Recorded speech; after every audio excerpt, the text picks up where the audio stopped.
بسم اللہ الرحمن الرحیم ایاک نعبد و ایاک نستعین. درود پڑھیے محمد آل محمد.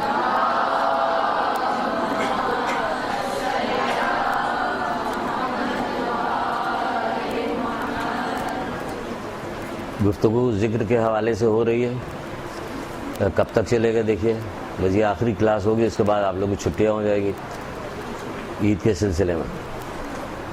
دیکھیے ہم آپ کو بہت سارے ذکر تو بتا رہے ہیں, اس کے فائدے بھی بتا رہے ہیں, اس کا یہ فائدہ ہے. لیکن سوال یہ پیدا ہوتا ہے کہ اس سے مکمل فائدہ حاصل کرنے کے لیے کیا کیا جائے.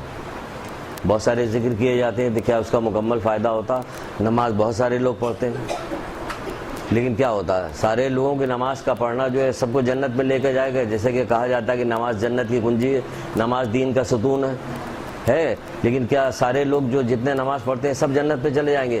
تو یہ کچھ رکاوٹیں ہوتی ہیں. روزہ رکھو, روزے کا گیا یہ جہنم کے مقابلے میں ڈھال ہے. تو یہ ساری چیزیں جتنی لے کے آئیں, اسی طرح سے ذکر ہے کہ ذکر کے بہت سارے فائدے ہیں جو دنیا میں بھی ملیں گے, آخرت میں بھی ملیں گے. تو دنیا آخرت میں دونوں یہ فائدے ملیں گے. تو آیا اس ذکر کے راہ میں حائل ہونے والی رکاوٹوں کو بھی ہم ختم کرتے ہیں یا نہیں کرتے ہیں, یا خالی ہم زبانی ذکر کر.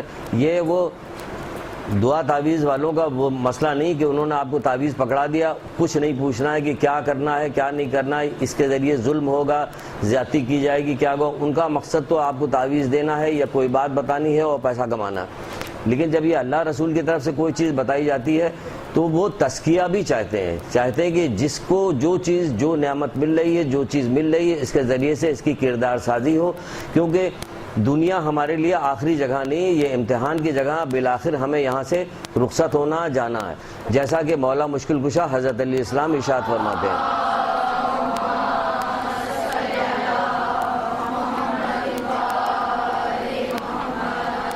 فرماتے ہیں کہ دنیا مسافر خانہ ہے, بدبختوں نے اسے اپنا وطن بنا رکھا ہے.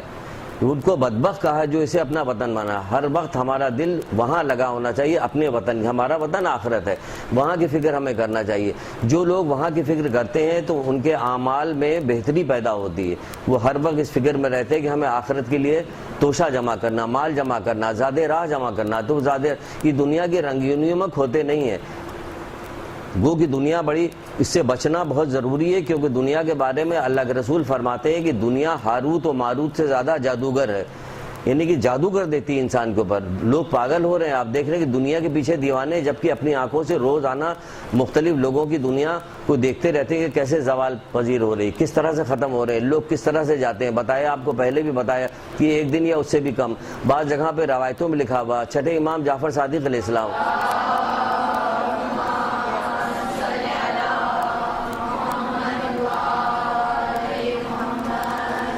وہ ارشاد فرماتے کہ جو چیز پیدا ہی نہیں کی گئی ہے اس کو کیوں تلاش کرتے ہو. چلیے انہوں نے لکھ لیا جو چیز پیدا کی. اب ہم آگے بتائیں گے, نہیں جائیے بھئی پہلے سمجھو تو کہ اس تعجب نہیں ہو رہا کہ یہ کیا کہا جا رہا ہے کہ جو چیز پیدا ہی نہیں ہوئی اسے تلاش کیوں کر رہے ہو. تو سوال یہ پیدا ہوتا ہے کہ لوگ جو تلاش کر رہے ہیں وہ کیا چیز تلاش کر رہے ہیں جب پیدا نہیں کی گئی. سمجھ رہی نا بات کو. وہ کہتے ہیں کہ راحت, آرام, سکون تو دنیا میں پیدا ہی نہیں کیا گیا تھا, اس کو تلاش کرنے کے پیچھے کیوں لگے. لوگ جو بھاگتے رہتے ہیں سراب ہے یہ کہ ہم پیسہ جمع کر لیں, مال جمع کر لیں, یہ ہو جائے, کچھ بھی نہیں ہوتا. ایک کے بعد دوسری پریشانی, دوسرے کے بعد تیسری, تیسری کے بعد چوتھی, یہاں تک کہ پوری زندگی ختم ہو جاتی. اور جو لوگوں کو کچھ ملتا نہیں وہ کیا کرتے ہیں, وہ تو وہی والا شعر ہے جو غالب کا ہے, 2 آرزو میں کٹ گئے, 2 انتظار میں. آرزو انتظار میں نکل جاتی, پھر موت کا فرشتہ آگے کھڑا ہو جاتا. حضرت موسیٰ سے پروردگار یہ کہہ رہا ہے, کیا کہہ رہا ہے, اے موسیٰ میں نے راحت کو جنت میں چھپا رکھا. لوگ دنیا میں تلاش کرتے ہیں, دنیا میں نہیں ہے. راحت تو وہاں ملے گی کہ جس راحت کے بعد کوئی پریشانی نہیں. کیا یقین نہیں پیدا ہوتا؟ بار بار اس کے کہنے سے یقین. ایک نجومی کی بات مان لی جاتی ہے, کہیں سے اور اطلاع آ جائے, CNN سے کوئی اطلاع آ جائے یا اور کسی فاکس نیوز سے آ جائے تو وہ ساری چیزیں ہم مان لیتے ہیں. لیکن اللہ اور اس کا رسول جو بات کہہ رہا ہے ہم ماننے کو تیار نہیں. کیوں؟ بہت سارے ہمارے گناہ ایسے ہیں جو اس نے ہمارے یقین کو گھٹا دیا ہے.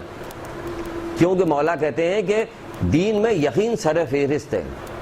سب سے اوپر جو چیز ہے وہ کیا چیز ہے؟ یقین. جو وہ کہہ رہے ہیں کیا یقین نہیں پیدا ہو رہا؟ جو کہہ رہے ہیں بالکل سچ کہہ رہے ہیں. ایسا ہی ہونا ہے. کتنے لوگوں نے انکار کیا ائمہ کے زمانے میں, پھر لوگوں نے اپنی آنکھوں سے دیکھا کہ اس کا نتیجہ کیا نکلا. اپنی آنکھوں سے دیکھا. تو ہر وقت نتیجے نہیں نکلتے رہیں گے, ورنہ لوگوں کی زندگی جو ہے خراب ہو جائے گی۔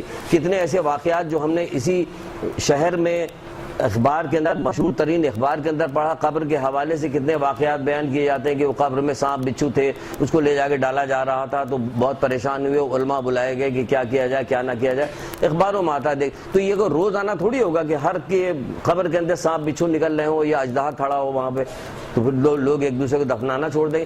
ایک آدھ چیزیں ایسی نمائش کے طور پہ بتائی جاتی ہیں یا دکھایا جاتا کہ آپ کو یقین تو پیدا ہو جائے کہ ایسا ہو رہا، ایسا ہوتا ہے، ورنہ آپ کو سب چیز دکھائی جائے گی تب مانیے گا۔ کتنی چیز تو دکھائی تھی اللہ کے رسول نے، کہتے تھے اگر میں اس درخت کو کہوں گا کہ ادھر آ جائے تو وہ ادھر آ جائے، درخت چلتا ہوا چلا آ رہا۔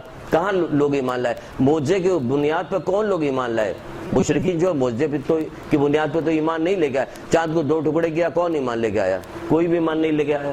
تو اس طرح معجزہ نہ تلاش کیجئے کہ معجزہ کوئی ہوگا تب آپ کسی چیز پہ، ورنہ آپ کا وہ ایمان ہی کس کام کا ہوا؟ ایمان کس کام کا ہوا؟ تو اس سے اچھا تو وہی لوگ تھے جو اللہ کے رسول کہہ رہے تھے کہ اگر میں کہوں اس پہاڑ کے پیچھے ایک دشمن کا لشکر آ رہا تم لوگ مان جاؤ کہ ہاں اللہ مان جائیں گے، اے محمد ہم مان جائیں گے، اس لیے کہ وہ کہہ رہے تھے کہ ہمیشہ صادق ہیں، سچے ہیں، امین ہیں، تو آپ جو بات کہیے گا مانیں۔ تو ابھی جو بات بتائی جاتی ہے وہ کیوں نہیں مانا جاتا؟ اس کا کس بات کا انتظار ہے؟ اس کے لیے بھی اللہ تعالیٰ سے دعا کیجئے کہ آپ کے دل کو، آپ کے دماغ کو راغب کرے، رغبت دلائے اس بات کی کہ قرآن حدیث کی بات کو مان جائیں، یا اس میں تحقیق کریں، مزید اپنے اطمینان کے لیے تحقیق کریں۔ اطمینان کے لیے تحقیق کرنا کوئی بری بات نہیں ہے، وہ تو انبیاء بھی کیا کرتے تھے۔ حضرت ابراہیم کہہ نہیں رہے تھے کہ مردوں کو کیسے زندہ کرے، تو اللہ نے پوچھا کیا تمہیں ایمان نے یقین نہیں ہے؟ کہنے یقین تو ہے، اطمینان کرنا چاہے تو آپ اپنے اطمینان کے لیے آگے پیچھے بہت ساری کتابیں، بہت ساری چیزیں دیکھ سکتی ہیں۔ تو یہ کہ ہم بتا تو رہے ہیں، آپ کو بتاتے چلے جائیں گے، بہت ساری چیزیں بتائیں گے، بلکہ آئندہ آنے والی کلاسز جو ہماری ہوا کرے گی، ہم نے یہ سوچا جب ہم نے اذکار دیکھے تو بہت سارے ہمیں ملے، کہا یہ سارے تو نہیں ایک کلاس میں بتائے جا سکتے، کیونکہ خالی ہم ذکر بتا دیں اور اس کے ساتھ کچھ دوسری چیزیں نہ بتائیں تو ہوگا یہ کہ آپ زبانی رٹنا تو شروع کر دیں گے لیکن آپ کا کردار ویسے ہی رہے گا، تو اس کا کیا فائدہ ہوگا؟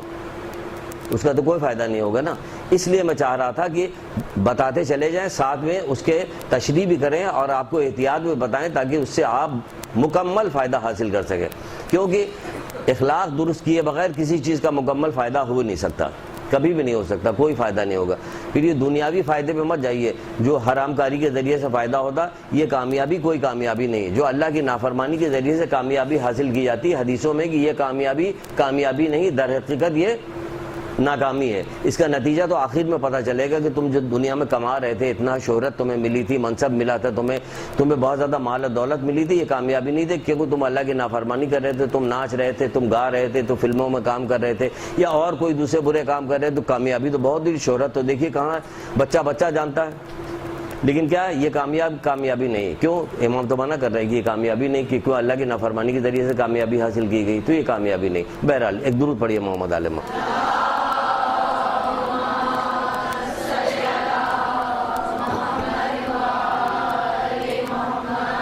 موسم سرما کی ابتدا میں ہی، یعنی کہ بالکل جیسے سردیاں شروع ہوتی اس کی ابتدائی میں ایک منادی ندا دیتا ہے۔ کیا ندا دیتا؟ سن لیجئے وہ ندا، وہ بھی لکھیے گا کہ وہ ندا کیا دیتا ہے۔ کیا ہوتا ہے اس میں کہ اس کے اندر سردیوں میں راتیں بڑی ہوتی ہیں، دن چھوٹے ہوتے ہیں، تو کیا ندا دیتا ہے کہ تم روزہ رکھو، یعنی چھوٹے دن کی وجہ سے تم روزہ رکھو، بڑی راتوں کی وجہ سے نماز شب پڑھو۔ لیکن پھر فرماتے ہیں کہ اگر ایسا نہیں کر سکتے تو سبحان اللہ والحمدللہ لا الہ الا اللہ واللہ اکبر پڑھو۔ کچھ سمجھ میں آئی؟ سبحان اللہ والحمدللہ لا الہ الا اللہ کے وقت سمجھ میں آئی؟ کہا کہ سردیوں کی راتیں بڑی ہوتی ہیں اور دن چھوٹے ہوتے ہیں، تو کیا کرو؟ روزہ رکھو اور رات کو نماز شب پڑھو اٹھ کے۔ لیکن اگر ایسا نہیں کر سکتے تو کیا کرو؟ سبحان اللہ والحمدللہ لا الہ الا اللہ واللہ اکبر پڑھو۔ بتائیے یہ تسبیح جو ہے یہ دن کے روزے اور رات کی نماز شب کی برابری کر رہی ہے، تو آپ کو اس کو پڑھنے کو کون روکتا ہے؟ ابھی اس کا جتنے بڑے چھوٹے بزرگ ہیں سبھی یہ تسبیح پڑھنے لگے، چلیے پڑھیے۔ تو کہا گیا ہے یہ کتاب جنت کتاب ہے، آیت اللہ دست غیب کی، جو انہوں نے جو دروس دیے تھے کس کے اوپر؟ سورہ واقعہ پہ جو دروس دیے تھے اس کو جمع کیا گیا، جمع کر کے ایک کتاب بنائی گئی، اس کا نام ہے جنت۔ خریدیے، دیکھیے اس کے اندر بہت سارے اذکار آپ کو ملیں گے، جو ہم بتا رہے ہیں وہ اسی میں سے بتا رہے ہیں۔ آپ جب خود سے بھی لے کے پڑھیے گا تو آپ کو مزہ آئے گا، خوشی ہوگی کہ ہم نے بھی اس سے پڑھا۔ تو اس میں بتایا جا رہا ہے کہ کیا ہے؟ بہترین وقت ہے، لوگوں چھوٹے دنوں میں روزہ رکھنے کا بہترین وقت ہے، لمبی رات میں نماز کے لیے بہترین ہے۔ پھر فرمایا کہ اگر دن کو روزہ اور رات کو نماز نہیں پڑھ سکتے تو سبحان اللہ والحمدللہ لا الہ الا اللہ واللہ اکبر کرو۔ پھر چھٹے امام جعفر صادق علیہ السلام،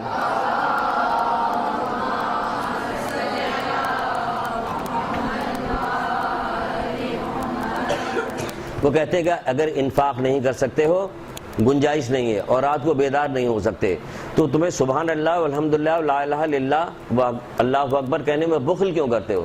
یعنی کہ رات کو انفاق نہیں کر سکتے، یعنی دے نہیں سکتے، خیرات نہیں کر سکتے، لوگوں کی مدد نہیں کر سکتے، اگر تمہارے پہ گنجائش نہیں ہے، اب مدد نہیں کر سکتے، آپ کے پاس گنجائش ہو آپ مدد نہ کیجئے، نہیں گنجائش نہیں ہے ان کے لیے بھی کہا جا رہا ہے، نہیں کر سکتے اور رات کو نہیں اٹھ سکتے، تو کیا ہے سبحان اللہ والحمدللہ لا الہ الا اللہ واللہ اکبر کہنے میں بخل نہ کرو، یہ نہیں یہ کرو، یہ پڑھیے تسبیح، یہ تسبیح بہترین تسبیح ہے، آپ کے دنیا آخرت کے بہت سارے کاموں میں آپ کی مدد کرے گی یہ تسبیح۔ سبحان کتنی دیر لگتی ہے؟ اگر آپ گھڑی دیکھ کے بھی پڑھیے گا تو مشکل سے 3 یا 4 منٹ لگے گا۔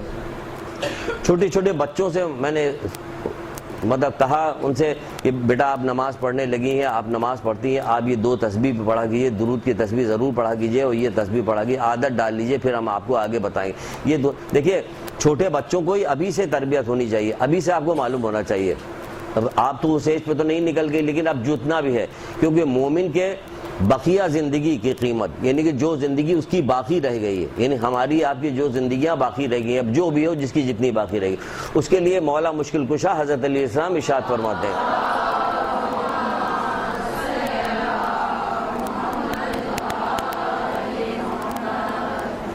کہ مومن کے بقیہ زندگی کی قیمت یا صدیق جانتا ہے یا شہداء جانتے ہیں، یا انبیاء جانتے ہیں یا شہداء جانتے ہیں یا صدیق جانتے ہیں۔ صدیق کون؟ یعنی امام معصوم، امام معصوم جانتے ہیں یا وہ جانتے ہیں؟ تو اس کا مطلب کیا نکلا؟ مطلب یہ نکلا کہ اتنا قیمتی یہ وقت ہے کہ کوئی جان نہیں سکتا میرے علاوہ، یعنی معصوم امام کے علاوہ، شہداء کے علاوہ کوئی اس کی، تو آپ کو اس کی قیمت جب پتہ چل گئی کہ انتہائی قیمت ہے، سونا انتہائی قیمتی، سونے سے بھی زیادہ، سونے اور چاندی سے زیادہ اپنی بقیہ زندگی کی آپ قدر کیجئے۔ تو بقیہ زندگی تو ابھی سے منصوبہ بندی کا، جیسے جیسے زمانہ خراب آتا چلا جا رہا، آپ کو گھبراہٹ ہونی چاہیے، آپ کو خوف پیدا ہونا چاہیے کہ اپنے آنے والی نسلوں کو، بچوں کو، اپنے لیے بھی، آپ اپنے لیے بھی کیا کیجئے کہ ایسے کام کیجئے کہ جس کی وجہ سے آپ کی بھی زندگی آرام سے گزرے گی، جس میں آپ اللہ تعالیٰ کی عبادت صحیح طرح سے کر سکیں اور آنے والے بچوں کو بھی مصیبت سے نجات ملے۔ تو ان کو ابھی سے ٹریننگ دیجئے، ابھی سے بتائیے، منصوبہ بندی کیجئے۔ دیکھیں منصوبہ بندی جو ہے زندگی میں ہمیشہ کرنی چاہیے، ہمیں سکھایا بھی گیا۔ ابھی نہ ہمیں جنت ملنے والی ہے نہ دوزخ ملنے والا، جب تک ہم مریں گے نہیں، جب تک قیامت برپا نہیں ہوگی، لیکن اس کے باوجود ہمیں دعاؤں میں یہی سکھایا جاتا ہے کہ ہمیں دوزخ سے محفوظ رکھ اور جنت عطا فرما۔ تو دوزخ سے محفوظ رکھ، جنت عطا فرما تو بہت دور ہے، لیکن کیا کہا جا رہا ہے کہ ابھی سے اس کی تیاری کرنی۔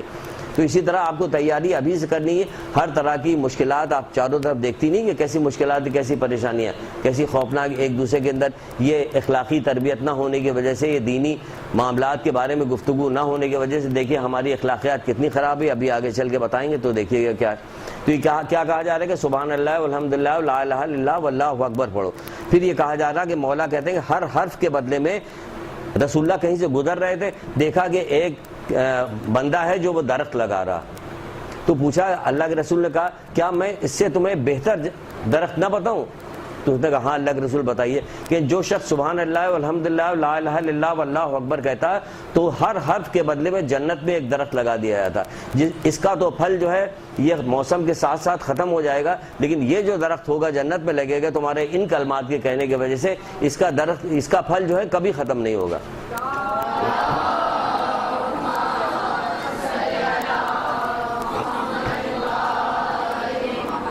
ایسے ہی رسول اللہ صلی اللہ علیہ وسلم اپنے اصحاب کے درمیان میں بیٹھ کے بات کر رہے تھے، کہہ رہے تھے جو شخص سبحان اللہ والحمدللہ لا الہ الا اللہ واللہ اکبر کہتا ہے تو جیسے ہی وہ کلمہ کہتا ہے کہ فوراً جنت میں اس کے لیے درخت لگنے لگتے ہیں۔ تو ایک صحابی نے کہا اللہ کے رسول پھر تو ہمارے بہت درخت ہوں گے؟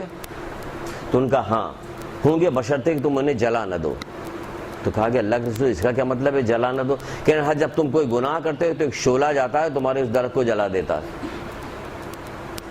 اب وہ بات جو بالکل شروع میں کہی تھی ہم نے سمجھ میں آئی کہ ہمیں اس کی راہ میں جو رکاوٹیں پیدا کرنے والی چیزیں اس سے بھی نجات حاصل کرنی ہے، اس سے بھی ہم نے یہ کہنا تو شروع کر دیا لیکن ہم گناہ بھی کرتے چلے جا رہے ہیں ساتھ ساتھ۔ تو بھی اس کا فائدہ نہیں ہوگا، کیونکہ ایک طرف گناہ کر رہے ہیں تو گناہ ہماری نیکیوں کو ختم کر رہا. بہت ساری تو نیکیاں ایسی ہوتی ہیں، بہت سارے گناہ تو ایسے ہوتے ہیں کہ ہماری بہت بڑی بڑی نیکیاں کھا جاتے ہیں جس کا ہمیں اندازہ بھی نہیں ہوتا. جیسے کہ مولا مشکل کشا ایک جگہ پہ ارشاد فرماتے ہیں، کہتے ہیں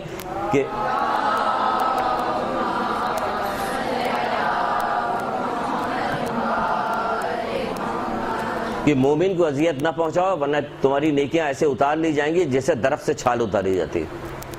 تو یہاں مومنی کو اذیت پہنچاتے ہیں اپنے عزیز رشتہ داروں کے ساتھ جتنی ہم کرتے ہیں، اس قسم کی بات کرتے ہیں تو کسی کے ساتھ بھی نہیں کرتے. ہر آدمی اپنا اپنا جائزہ لے اور لینے کے بعد اس کو چھوڑنے کی کوشش کرے، ضبط کرے، صبر کرے، چھوڑے، اپنا تزکیہ کرے، بار بار اپنے آپ کو آمادہ کرے کہ میرے مولا نے یہ بات کہی ہے، میں جو نیک اعمال انجام دے رہی ہوں یہ ایسا نہ ہو کہ کہیں غلط ہو جائے، کہیں یہ نیک. مومن کو اذیت نہ پہنچاؤ ورنہ تمہاری نیکیاں ایسے اتار لی جائیں گی جیسے درخت سے چھال اتاری جاتی. اب بتائیے پوری کی پوری نیکی آپ کی ہماری اتار لی گئی، کس طرح سے؟ بالکل ویسے ہی جیسے درخت سے چھال اتاری جاتی. سمجھ رہی ہیں بات کو؟ دوسری جگہ پہ اللہ کے رسول کیا فرماتے ہیں؟ ایک شخص مومن کو غمگین کرنے کے بعد اسے تمام دنیا عطا کر دے. ایک شخص مومن کو غمگین کرنے کے بعد اسے تمام دنیا عطا کر دے تو پھر کیا ہوگا کہ پوری دنیا کو عطا کر دے پھر بھی اس کا کفارہ نہیں ہوگا. یہ پوری دنیا عطا کر دے پھر بھی اس کا کفارہ نہیں ہوگا، اور اس دنیا کے دینے کا اسے ثواب بھی کچھ نہیں ملے گا. یعنی اتنا بڑا گناہ بن رہا ہے، یعنی اتنا بڑا گناہ بن رہا ہے کہ اگر کسی کو غمگین آپ نے کر دیا، کسی کو ایسا جملہ کہہ دیا، کسی کی بات کے پیچھے کوئی ایسی بات کر دی. تو یہاں دیکھیے کہ ہمارے یہاں کیا ہوتا ہے، ہمارے یہاں ہوتا ہے جب کسی بچی کی شادی ہونے لگتی تو لوگ اپنے رشتہ داروں سے چھپاتے ہیں کہ کہیں پتہ نہ چلنے پائے. وہ لوگ جو آ رہے ہیں اگر ان تک وہ پہنچ گئے تو کوئی نہ کوئی بات ایسی ضرور کر دیں گے کہ رشتہ چھوٹ جائے گا. غضب خدا کے رشتہ لگانا چاہیے کہ چھوڑانا چاہیے؟ رشتہ لگانے کا ثواب ایسا ملا کہ شہیدوں جیسا ثواب دیا جا رہا. تو یہاں لوگ ڈر رہے ہو تو آخر معاشرے میں ایسا ہو رہا تبھی تو لوگ ڈر رہے ہیں کہ ایک دوسرے کے رشتہ داروں سے نہیں ملنے دیتے کہ یہ کچھ نہ کچھ بات ضرور بتا دے گا اس کو. وہاں کہا جا تو پھر کیا ہوگا، اس کو خبر ہوگی تو غمگین ہوگا کہ نہیں غمگین ہوگا. پھر اللہ کے رسول کہہ رہے ہیں کہ پوری دنیا دے دو تو اس کا کفارہ نہیں ہوگا، نہ اس دنیا کے دینے کا تمہیں کوئی ثواب ملے گا. 1400 سال پہلے یہ بات کی تھی. ہمیں روزانہ، ہر مہینے، ہر سال مجلس کے حوالے سے کسی نہ کسی حوالے سے یہ کان میں ہمارے بات پڑتی رہتی تو شاید ہم ڈرتے بھی رہتے. ایک دفعہ بتانے کے بعد دوسری دفعہ آپ کو بتائیں گے کہ وہی حدیث دہرا رہے ہیں، دہرا نہیں بار بار بتائیں گے، بار بار یہ والی بات کہیں گے تاکہ دماغوں میں، ذہنوں میں بیٹھ جائے یہ بات کہ ہمیں یہ نہیں کرنا چاہیے، ڈرنا چاہیے اس بات سے، ہمیں اس بات سے ڈرنے. 7ویں امام تو بڑی عجیب و غریب تمہارے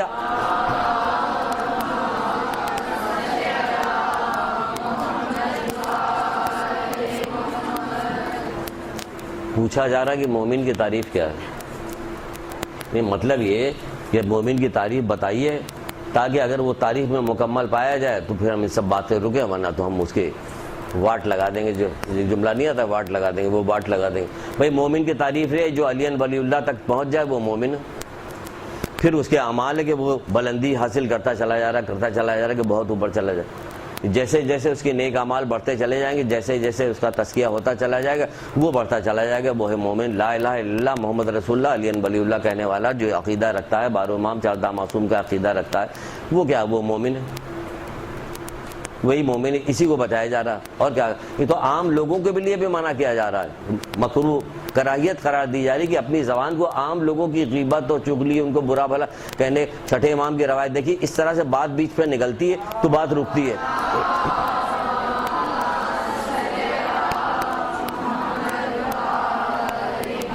ہم دیکھیں درود پڑھنے کی ترغیب دلاتے ہیں لیکن ذرا جلدی ختم کیا جاتا ہے کہ بات زیادہ سے زیادہ آپ تک پہنچا سکیں. 6 امام کی روایت ہے کہ ایک شخص، یہ پند تاریخ مرتضیٰ مطہری کی لکھی ہوئی کتاب ہے، اس کے اندر پند تاریخ نہیں سچی کہانیاں، اس میں سے ایک روایت آپ کو سنا رہے ہیں، یہ واقعہ سنا رہے ہیں. 6 امام کے ساتھ اتنا رہتا تھا کہ لوگ اس کے نام کی جگہ اس کو رفیق کے نام سے یاد کرتے تھے.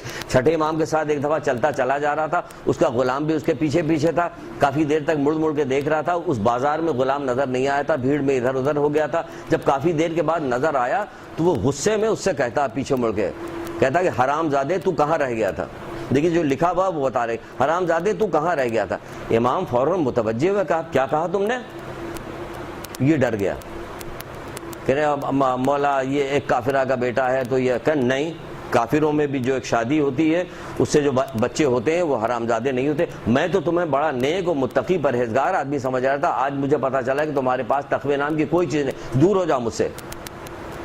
آپ دن بھر میں کیا کرتی ہیں؟ وہ تو کافر کو کہہ رہا تھا، کافر سمجھ کے کہہ رہا تھا، تو ہم تو مومن سمجھ کے کہہ رہے ہیں. مومن ہے، آپ کا رشتہ دار ہے، جاننے والا ہے، شیعہ ہے، تو کیا وہ مومن نہیں ہے؟ مومن ہے. کیا کچھ نہیں کہتے ہم؟ کہاں خوف کھا رہے ہوتے ہیں کہ امام سے ناراض ہو جائیں گے، امام سے دور ہو جائیں گے؟ اس سے زیادہ بھی کوئی غم کی کوئی چیز ہوگی کہ امام ناراض ہو جائے؟ اس سے زیادہ غم کی چیز کیا ہو جائے گا؟ اللہ اس کا رسول ناراض ہو جائے تو غم کی بات نہیں، کوئی اثر ہی نہیں ہوتا. اب لاکھ کہا گیا اللہ ناراض ہوگا، اللہ ناراض ہوگا. اپنے ایمان کا جائزہ تو لیں، ہمارے پاس اثرات ختم ہو گئے. ابھی ایک عالم آئے ہوئے تھے تو ہم ان سے پوچھ رہے تھے کہ جو ہم ماتم مجلس محرم جو کرتے رہتے ہیں تو اس کے باوجود یہ اتنا بڑا اس کا ثواب ملتا ہے، تو کیا کوئی ایسا بھی گناہ ہوتا ہے جو ان ثواب کو کم کر دیتا؟ کہ نہیں، نسلوں میں منتقل ہوتے ہیں، یہ کیا گھٹتا چلا جا رہا ہے، اس کے اثرات ہمارے اوپر نہیں ہوتے. تو آپ دیکھ ڈالیے ہر سال محرم ماتم مجلس آتی، کیا اثرات ہوتے ہیں؟ کوئی اثرات ہمارے اوپر رونما ہوتے ہیں کہ ہمارا امام ناراض ہو گیا، اتنی بڑی قربانی دی تھی، امام نے ناراض ہو جائے گا، اللہ سے ہم نافرمانی کر رہے ہیں، امام ہمارا ناراض. ہم کتنی گالیاں صبح سے شام تک میں بکتے ہیں، جائزہ لیجیے اپنا. کتنا جھوٹ بولتے ہیں صبح سے شام تک میں، کتنی غیبتیں کرتے ہیں ہم. کیا ہمیں کسی بات کی پرواہ نہیں؟ کسی بات کی پرواہ نہیں. ساتویں امام تو کہتے ہیں تمہارے اعمال کا انجام بخیر ہونا ممکن حد تک تمہارے اپنے بھائیوں کے ساتھ، اعمال کا انجام بخیر ہونا، یعنی تم اس دنیا سے جا رہے ہو تو تمہارا انجام بخیر ہوگا یا بخیر نہ ہوگا، اس کے بارے میں کہہ رہے ہیں. میزان حکمت کی روایت ہے، کہہ رہے ہیں کہ تمہارے اعمال کا انجام بخیر ہونا ممکن حد تک تمہارے اپنے بھائیوں کی حاجتوں کو پورا کرنے اور ان کے ساتھ حسن سلوک کرنے میں ہے. نہ ہم حاجتیں پورا کرتے ہیں، نہ حسن سلوک کرتے ہیں. ہم تو دیکھ رہے ہوتے ہیں پسندیدہ ہوگا تو حسن سلوک کریں گے، نہیں پسندیدہ ہوگا تو نہیں کریں گے. بھائی تو پسندیدہ نہ اللہ کے حکم کی وجہ سے ہمیں کرنا. یہ رمضان کا مہینہ ماہ سیام روزے گرمیوں میں آئے یا سردیوں میں آئے، مثال ہم دیتے رہتے ہیں برابر. ہمیں تو روزہ رکھنا کیونکہ اللہ کا حکم ہے. بات سمجھ نہیں نا؟ اللہ کا حکم ہے تو ہم یہ تھوڑی کہہ سکتے ہیں بھائی سردیوں میں روزہ آئے گا تو پھر مزہ آئے گا، ہم روزہ رکھیں گے. یہ ہم نہیں رکھ سکتے. ابھی آج کل بڑی مصروفیت ہماری، ہمیں بہت کام ہے، ہم روزہ نہیں رکھ سکتے. یہ نہیں ہوگا. اللہ کا حکم ہے کہ روزہ رکھو تو پھر ہمیں روزہ رکھنا ہے. اب روزہ وہ سردیوں میں آئے یا گرمیوں میں آئے. تو اسی طرح اللہ تعالیٰ کا حکم ہے، جو یہ حکم ہے وہ ہمیں انجام دینا. ہمارا بھائی اچھا ہو یا برا ہو، ہمیں تو اس کے ساتھ حسن سلوک کرنا ہے. کہا کہ اپنے بھائی کی مدد کرو چاہے اچھا ہو یا برا ہو. تو کسی نے پوچھا اللہ کے رسول یہ کیسے ہو سکتا ہے کہ وہ برا ہو تو بھی اس کی مدد کریں؟ بھئی اچھے کی مدد کرنا تو سمجھ میں آ رہی، برے کی مدد کہ اس کو برائی سے روکو، یہ اس کی مدد ہوگی. برائی سے روکو کیونکہ اس کا بہت بڑا نقصان ہونے والا، تو اسے برائی سے روکو.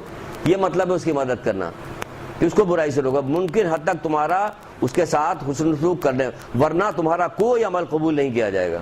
اب بتائیے، یہ کہا جاتا ہے ساتویں امام کے حوالے سے دعا مانگو، دعا بہت قبول ہوگی. وہ آپ کو یہ کہہ رہے ہیں تو کیا ڈر نہیں لگ رہا؟ ورنہ تمہارا کوئی عمل قبول نہیں کیا جائے گا.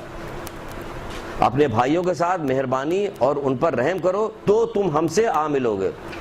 اپنے بھائیوں کے ساتھ مہربانی کرو اور ان کی مدد کرو، مہربانی کرو، ان پر رحم کرو تو تم ہم سے آ ملو گے. ہم کیا ایک دوسرے پر رحم یا رحمانو یا رحیموں کی تسبیح ابھی بتا رہے ہیں آپ کو، پڑھیے کیا فائدہ.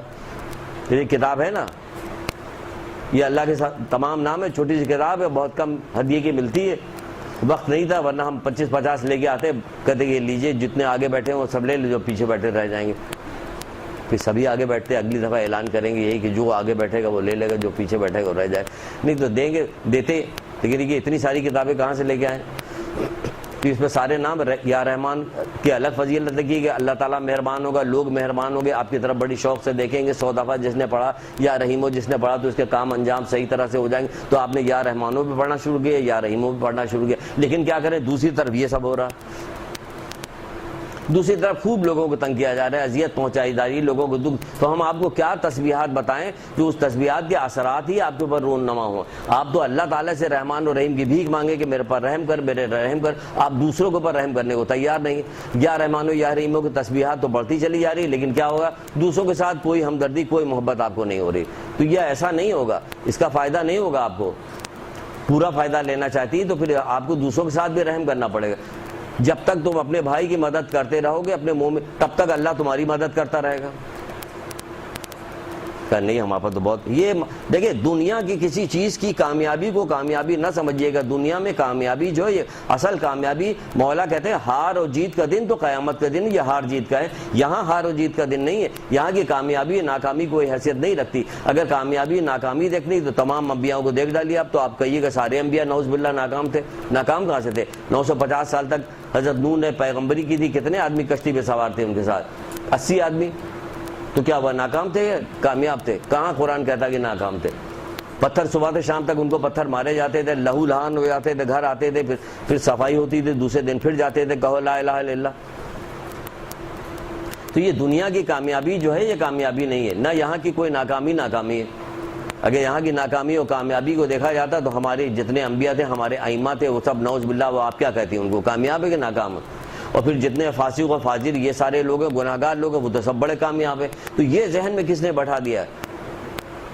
پچھلی دفعہ اسی بات پہ گفتگو ہوئی تھی قارون کے معاملے میں کہ جو شخص ایمان لے آئے اور اچھے اچھے کام کرے, ثواب پروردگار قارون کے مال و دولت سے کہیں بہتر ہے. مگر صبر کرنے والوں کے سوا یہ دولت ہر ایک کو نہیں ملا کرتی. یہی تو بتایا تھا نا, مگر صبر کرنے والوں کے سوا یہ دولت ہر ایک کو نہیں ملا کرتی. تو اسی طرح یہاں بھی کہ آپ یا رحمان و یا رحیم کا تو ورد کر رہی, لیکن ہو کیا رہا؟ ہو یا رہا کہ آپ لوگوں کے پاس ظلم زیادتی کر رہی. تو یہ یا رحمان و یا رحیم آپ کو کوئی فائدہ نہیں پہنچائے گا اگر آپ نے لوگوں پہ ظلم زیادتی کی. تم معاف کرو, جیسے حدیث میں نہیں کہ تم معاف کرو تاکہ تمہیں معاف کیا جائے, تم رحم کرو تو تمہارے پر رحم کیا جائے گا. یہ حدیث ہے باقاعدہ. معاف کرو, کس کو معاف کرتی ہیں بھائی؟ ہو سکتا ہے کہ اب نئی تو نہیں رہ گئی, 1 سال پرانا ہو گیا معاملہ. 1 سال سے آپ آ رہی ہیں, ہماری کلاس بھی ہو رہی. آپ کہتے ہو یہ آ رہے ہوتے تو مسلسل ڈانٹ پھٹکار. بھائی یہاں پہ چاہتے ہیں کہ تربیت ہو جائے. ہماری یہاں کلاس اس طرح سے نہیں ہوتی کہ آپ کی کلاس ہو, ہم نے اچھی اچھی باتیں آپ سے کی, آپ کا دل خوش ہو گیا, چلے گئے, آپ فیس دے دیے. نہیں, ہم چاہتے ہیں کہ آپ کی ویسے ہی ہماری جیسے اولاد کی تربیت ہو, ہماری بیٹی کی تربیت ہو, ہماری بہن کی تربیت ہو, ویسے چاہتے ہیں کہ آپ کی تربیت ہو جائے, آپ میں کچھ اچھائیاں پیدا ہو جائیں, برائیاں نکل جائیں. تو اللہ اور رسول کے سامنے ہم بھی سرخرو ہوں گے, آپ بھی سرخرو ہوئیے. سمجھ رہی نا بات کو؟ اس لیے یہ کوئی ویسی بات نہیں, پورے معاشرے کو لے کے یہ بات کرے. یہ نہ سمجھے کہ پرسنلی کسی ایک بشر بندے کو کہا جا رہا, نہیں, یہ پورے معاشرے کی گفتگو ہو رہی کہ ہمارے یہاں اسی لفظ ہمارا استعمال کر رہے ہیں. یہ اشارہ اپنی طرف کر رہے ہیں, یوں نہیں کر رہے ہیں, یوں اشارہ نہیں کر رہے ہیں, یوں کر رہے ہیں کہ ہمارے یہاں ہم دیکھ رہے ہیں کہ یہی ہو رہا, کہ تربیت کی جائے گی. کیوں کہ جو نصیحت کی جا رہی ہے, ایک بہت پہلے شروع میں, بالکل شروع کی کلاس میں آپ کو بتایا نہیں تھا کہ مولا مشکل کشا حضرت علیہ السلام نے ارشاد فرمایا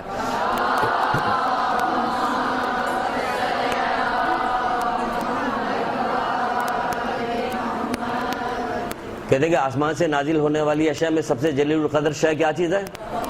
توفیق. تو یہ توفیق کس کو نہیں ملتی؟ جو نصیحت کرنے والے کی نصیحت سے روگردان, اچھی بات کو برا جانے اور نصیحت کرنے والے کی نصیحت سے روگردانی کرے, اسے کبھی توفیق نہیں اللہ دیتا. تو بھائی نصیحت, قرآن نصیحت کر رہا, حدیثیں ہم پڑھ کے سنا رہے ہیں, تو یہ تو روگردانی اگر اس سے کریں گے تو پھر کیا ہوگا؟ فائدہ ہوگا؟ کوئی فائدہ نہیں ہوگا. تو ہم آپ کو کوئی یہی چاہتے ہیں کہ تربیت ہو جائے. اب کسی حوالے سے ہو جائے, جو کچھ بھی آپ سمجھیے کہ ہم سختی سے بات کر رہے ہیں یا نرمی سے بات کر رہے ہیں, آپ کو بات بتانے کی کوشش کر رہے ہیں تاکہ وہ ہو جائے. یہ بتا رہے ہیں یہی کہ مکمل فائدہ اسی وقت ہوگا. خود انصاف سے کہیے کہ ہم اللہ تعالیٰ کی صبح سے شام تک یا رحمان اور یا رحیموں کی تسبیح پڑھتے رہیں اور دوسروں کے ساتھ رحم نہ کریں. ہم تو یہ چاہیں کہ ہمارا رزق میں اضافہ ہو جائے لیکن دوسروں کے ساتھ نہ کریں. ہم آپ کو بتائیں, بہت ساری چیز بتائیں گے کہ جو مکمل رکوع و سجود کرتا ہے, مکمل, 5ویں امام کہتے ہیں جو مکمل رکوع و سجود کرتا ہے, تسبیحات بتاتے جا رہے ہیں, بیچ بیچ میں آ رہی بات, مکمل رکوع سجود کرے اور لا الہ الا اللہ مالک الحق المبین پڑھے, وہ کیا ہوگا؟ موت کی سختی سے بچا رہے گا. یہ موت کی جو سختی ہوتی ہے, سکرات ہوتی ہے, بچا, اور زندگی میں کبھی مفلس نہیں ہوگا. 100 بار پڑھے. کتنی دیر لگے گی؟ چلتے پھرتے صبح سے شام تک 24 گھنٹے کے اندر کتنا وقت آپ کو ملتا ہے مختلف چیزوں پر؟ مکمل جو جلدی نہیں کرتے, جلدی سے اٹھ گئے, جلدی سجدے میں, مکمل رکوع و سجود آہستہ آہستہ آرام سے, کہ اس میں آپ کو کتنا بڑا فائدہ ملنے والا رکوع و سجود کے اندر. یعنی آہستہ سے آرام کے ساتھ رکوع سجود کیجیے. کتنے لوگوں, کتنی آپ نے حدیثیں سنی ہوئی, واقعات سنے ہوئے کہ ایک آدمی مسجد کے اندر جلدی کر رہا تھا, اللہ کے رسول نے کہا کہ یہ جو اگر اسی طرح سے مر گیا نماز پڑھتے تو میرے دین پہ نہیں مرا. مطلب کیا ہے کہ کوے کی طرح, جس طرح کوا ٹوٹ مارتا ہے, جلدی مارا اٹھایا, کہ اس طرح سے نہیں. تو ہم تو دیکھتے ہیں بہت سارے نوجوانوں کو مسجد میں جائی جلدی رکوع سجود کر رہے ہوتے, گھر میں بہت سارے لوگوں کو دیکھ رہے ہوتے. بھئی کیا کر رہے ہو؟ آرام سے سجدہ کرو, نہیں پورا پڑھ لیا ہم نے. پتہ نہیں کیسے پڑھا, کس تیزی کے ساتھ پڑھ رہے ہو, پورا پڑھ لیا.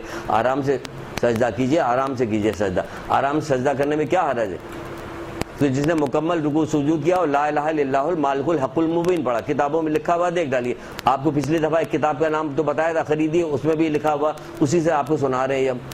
تو کیا ہوگا؟ سکرات میں موت سے بچا, موت کی سختی سے بچا رہے گا. مرنے کے بعد کیا ہوگا؟ کتاب کا نام ہے شیخ عباس قمی کی لکھی ہوئی کتاب ہے. کتاب خریدے, شوق پیدا کیجئے کتاب خریدنے کا. چھوڑ کے پیچھے مر جائیے گا نا تو پھر بھی بہت فائدہ ہوگا. ہر حرف کے بدلے اس پہ جو کچھ لکھا ہوگا لوگ اس سے فائدہ اٹھائیں. جنت میں آپ کو محلات ملیں گے ایسے. جو کہا جو وعدہ دیا جا رہا ہے یہ غلط وعدہ نہیں کیا. کسی نے آیت اللہ دست غیب سے یہ والی بات پوچھی تھی کہ جو مختلف کتابوں میں مختلف حدیثوں کے ذریعے سے جو ہمیں فائدہ بتایا جاتا کیا واقعی ملے گا؟ کہ بالکل ایسے ہی ملے گا. اللہ کی قدرت کو کیا سمجھتے؟ ایک سورج کب سے جب سے دنیا بنی تب سے ہی سورج ہے, پوری کائنات کو روشنی دے رہا, کوئی روشنی میں کمی واقع ہوئی نہیں ہوئی. اللہ کی قدرت کو آپ کیا سمجھتی ہیں؟ اللہ کی قدرت ہے پوری دنیا کو سب کو جنت میں ڈال دے گا تو جنت اس کی چھوٹی نہیں ہوگی, اس کی جنت کوئی چھوٹی ہونے والی نہیں. کتنے لوگ دنیا میں پیدا ہو رہے, کتنے فرشتے, اگر کہا جائے 70,000 فرشتے پیدا ہوں گے جو اس کے ساتھ ساتھ استغفار کرتے ہوئے چلیں گے, درود پڑھتے ہوئے چلیں گے. آپ کو بتایا گیا تو لوگوں کو تعجب, 70,000, اب اتنی ساری لڑکیاں اور سب کے ساتھ 70,000 فرشتے چلیں گے تو کیا تعجب کی بات ہے. ہر کے کندھے پہ دو بیٹھے ہوئے تو کیا وزن پیدا ہو گیا یہاں پہ کہ بلڈنگ جو ہل رہی کہ فرشتے بہت زیادہ ہو گئے. لوگ پیدا ہوتے چلے, سب کے کندھے پہ فرشتے ہیں, تو آپ کو کیا پتا؟ یہ اللہ کی قدرت ہے. اللہ کی قدرت کو کون جاتا ہے؟ اللہ کی قدرت پہ یقین کیے بغیر تو کچھ بھی پڑھتی رہیے کو کچھ فائدہ نہیں ہوگا. جس نے سبحان اللہ کہا تو فرشتے اسے سلام کرتے ہیں. لیکن سوال یہ پیدا ہوتا ہے کہ علماء پھر لکھتے ہیں کہ یہ سبحان اللہ کہا کس طرح سے کہا, کیا اللہ کی ہر چیز کو مانتا بھی ہے کہ نہیں مانتا؟ ہم درود بھی پڑھ رہے ہیں, تسبیح بھی پڑھ رہے ہیں, اللہ کا ذکر بھی کر رہے ہیں, لیکن اللہ کے کسی فیصلے پہ راضی نہیں ہیں. ہمارا کوئی نقصان ہو جاتا ہے تو ہم راضی رہتے ہیں اللہ تعالیٰ سے, تو کہاں ہمارے پڑھنے کا کیا فائدہ ہوا؟ یہ ہم اللہ تعالیٰ کو مکمل طور پر دوست ہے. اس کی کوئی بات حکمت سے خالی نہیں ہوتی, کوئی بات لغو نہیں ہوتی, کوئی بات ایسی نہیں ہوتی کہ جس میں بندوں کا کوئی نہ کوئی فائدہ نہ ہو. معصوم کی حدیث ہے, کہتے ہیں کہ اللہ مومن کے ساتھ کچھ نہیں کرتا مگر خیر. اللہ تو مومن کے ساتھ کچھ نہیں کرتا مگر خیر. تو ہمارا ذرا سے بھی کوئی نقصان ہو جاتا تو ہم اسے خیر سمجھتے ہی نہیں. ہم سمجھتے ہیں کہ صرف دیتے جاؤ تبھی ہمارا خیر ہے. کتنی چیزیں لینے میں خیر ہے, بہت ساری چیز تو لینے میں خیر ہے. نہ آپریشن کیا جائے, نہ وہ پھوڑا کاٹا جائے, وہ جو ہے نہ اس میں سے پیپ نکالی جائے, تو خیر کہاں بنے گا؟ اس کو ویسے ہی رہنا دیا جائے تو خیر رہے گا. بہت ساری چیزوں کو دینے میں خیر ہے. کہا جاتا کہ دیجئے خمس تو کہہ رہے کہ یہ خیر نہیں ہے, ہم نے اتنی مشکلوں سے کمایا, تو کہاں اللہ سے راضی ہو؟ پڑھا کرو تم سبحان اللہ والحمدللہ لا الہ الا اللہ واللہ اکبر, دن رات سبحان اللہ سبحان. تم تو اللہ تعالیٰ پہ تمہیں یقین ہی نہیں پورا. اگر پورا یقین ہوتا تو اس نے کہا نکالو خمس تو نکال دیتے, کہ اسی نے تو پیسہ دیا تھا. اگر ہمارے ہاتھ پیر کو ہمارے خراب کر دیتا, ہماری بینائی خراب کر دیتا, ہمیں چلنے پھرنے کی طاقت نہ ہوتی, ہمیں روزگار نہ مل رہا ہوتا, تو ہمیں پیسہ کہاں سے آتا؟ یہ تو اللہ تعالیٰ نے چاہا تو وہاں پیسہ دیا. اب خمس نکالنے کو آ جا رہے تو نہیں نکال لے. کوئی بات اور کہی جا رہی کہ فلاں اسکیم میں پیسے مت رکھواؤ, اس میں حرام ہوگا, تو اعتراض کر رہے ہیں. تو اللہ تعالیٰ کی باتوں پہ اعتراض جو کرنا ہے نا, یہ اس بات کی دلیل ہوتا ہے کہ ہم پورا بھروسہ نہیں اللہ تعالیٰ پہ. ہاں اگر آپ کی کوئی بات سمجھ میں نہیں آ رہی تو آپ علماء سے پوچھیے, لیکن یہ کہ صریحاً انکار کر دینا, یہ اعتراض کر دینا درست نہیں. تو ہمارا یہ والا فائدہ, کچھ بھی فائدہ نہیں ہوگا یہ اس بات سے. اسی طرح ہزاروں لاکھوں گناہ ہماری ذمہ چڑھتے چلے جاتے ہیں اسی سب نافرمانی کی وجہ سے. تو ابھی ہم نے کیا بتایا کہ مکمل رکوع سجود کرے, سکرات موت سے بچے گا, موت کی سختی سے بچے گا, اور یہ کلمہ لا الہ الا اللہ مالک الحق المبین 100 بار پڑھ لے.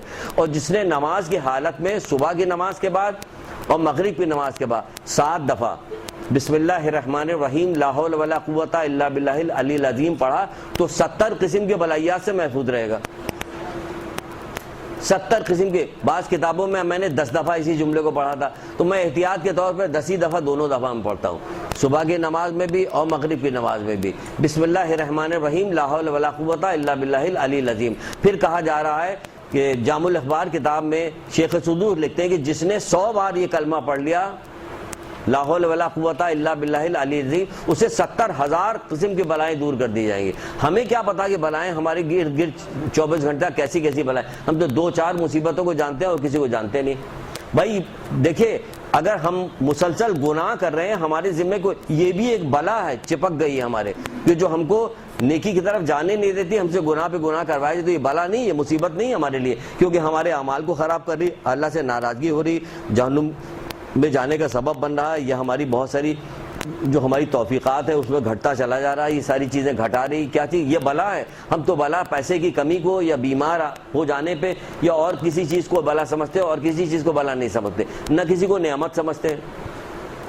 توفیق کا ملنا بھی نعمت ہے. نیکی کی توفیق مل جائے یہ نعمت ہے. کہ ہمیں نماز شب پڑھنے کی توفیق مل گئی تو یہ نعمت نہیں ہے؟ بہترین نعمتوں میں سے ایک نعمت ہے نماز شب پڑھنے کی توفیق جسے مل جائے. ہمیں وقت پہ نماز پڑھنے کی توفیق مل گئی تو نعمت نہیں ہے؟ یہ ایسی نعمت ہے کہ کیا ہوگا جس وقت ہماری جان نکل رہی ہوگی فرشتہ آئے گا ہماری روح قبض کرنے کے لیے.